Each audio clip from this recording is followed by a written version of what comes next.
আপনার কম্পিউটারে হার্ড ডিস্কটি কি করাপ্টেড হয়ে গেছে এবং ঠিকঠাক কাজ করছে না, কাজ করা কি বন্ধ করে দিয়েছে, তাহলে সেটি ঠিক আছে কি না কোথা থেকে চেক করবেন দেখে নিন।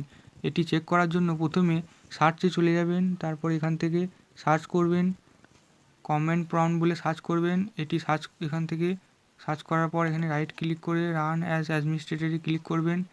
এরপর এখান থেকে ইয়েস করবেন।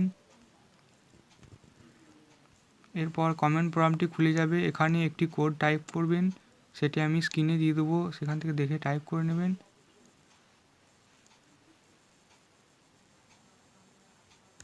দেখতে পাচ্ছেন এটি টাইপ করে নেবেন।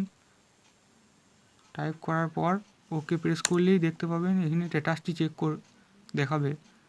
দেখতে পাচ্ছেন এটি ওকে দেখাচ্ছে, তার মানে এটি ঠিক আছে। যদি এখানে ফেল দেখায় তাহলে বুঝবেন আপনার হার্ড ডিস্কটি নষ্ট হতে চলেছে এবং সেই ডাটাগুলিকে অবশ্যই শীঘ্রই রিকভার করার চেষ্টা করবেন।